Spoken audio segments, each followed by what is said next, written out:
जो आईपीडी होता है, ओपीडी मैंने बार बार आया दिखा के चल गया, आउटर पेशेंट डिपार्टमेंट, जो एडमिट कर लेता है वो क्या हो जाता है आईपी। इसीलिए देखिए जब किसी को आईसीयू में डालता, अच्छा एडमिट क्यों, नॉर्मल चीज के लिए थोड़ी करेगा। ओपीडी में क्या था, एक डॉक्टर को दिखाए चले गए।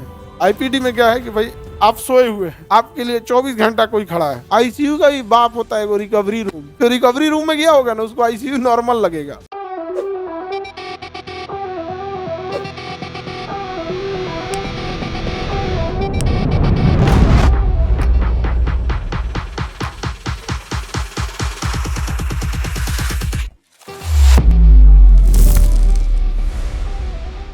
हालांकि हॉस्पिटल में तो मजबूरी होती है और महिलाएं हॉस्पिटल को बहुत अच्छे से संभाल लेती। तो हॉस्पिटल में डे शिफ्ट और नाइट शिफ्ट क्या मतलब होता है, हॉस्पिटल होता है।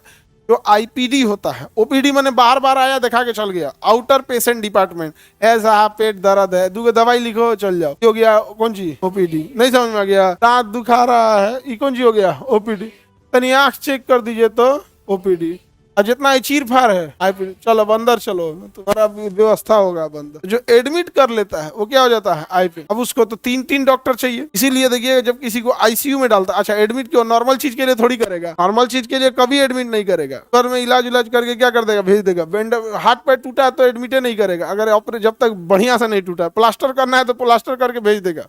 लेकिन अगर चीर फाड़ करके उसमें स्टील लगाना है तो 2-3 दिन रख लेगा। जब आईसीयू में जाते हैं तो पैसा ज्यादा क्यों लेता है डॉक्टर, पता है? आईसीयू में तीन डॉक्टर लगे, एक का शिफ्ट कितने घंटे है, 8 घंटे। डॉक्टर है, नर्स है, टेक्नीशियन है, सफाई कर्मी है, कितना चीज है वो 3 घंटे का। फिर अगला शिफ्ट आएगा 3 घंटे का, 8 घंटे का, 8 घंटे का 3 शिफ्ट लगेगा। ओपीडी में क्या था, एक डॉक्टर को दिखाए चले गए। आईपीडी में क्या है कि भाई आप सोए हुए, आप क्या है सोए हैं, आपके लिए 24 घंटा कोई खड़ा है, रहता है कि नहीं होता है। आईसीयू का भी बाप होता है वो रिकवरी रूम। आईसीयू तो नॉर्मल लगने लगेगा, जो रिकवरी रूम में गया होगा ना उसको आईसीयू नॉर्मल लगेगा। हाँ, रिकवरी में एक आदमी पे एक डॉक्टर रहेगा, मतलब एक आदमी पे एक खड़ा रहेगा, एक आदमी पे एक, 1:1 का रेशियो रहता है। आईसीयू में ऐसा नहीं रहता है। आईसीयू में 10 मरीज है तो 3 गो होंगे लोग। हाँ, कई बार तो 1 गो रह देता है, हालांकि रहना चाहिए 10 मतलब 1:3 रेशियो रहता है। मतलब एक आदमी, एक नर्स जो है वो कितने लोग को देख लेती है ऐसी थी। और रिकवरी में 1:1, एक पे एक पर्सनल अपन देख के यहाँ पे। और उसमें ना रिकवरी में कोई अटेंडेंट को घुसने नहीं दिया जाता है। हमारे चाचा हमारे भैया बाहर रहो, यहाँ कुछ नहीं है, अंदर नहीं, शीशा का ऐसे फिल्मोक बना देता है, भोंका समझते हो, लार्ज साइज होल, उसमें टुकु देखिए, उसमें ठीक ठाक हो जाएंगे, फिर भेजेगा कहाँ पे, आईसीयू में। चाहिए अब यही यहाँ पे बहुत खतरनाक चीज हो जाता है। फिर वेंटिलेटर वगैरह पे उस पर रखता है, सांसों नहीं ले पाता है मरीज, तो मुंह में 1-1.5 फीट का पाइप डाल देता है, इतना बड़ा खा के तो मुंह में इतना बड़ा पाइप डाल देगा चेस्ट तक। एक मशीन रहेगा, वो हवा फेंकेगी, वही मशीन, वो तो अलग चीज हो जाता है। पैसा किसी को नौबत ना है, वरना एक बार उसमें घुसिएगा तो 20 जगह से आवाज आएगा, टी दुनिया भर का।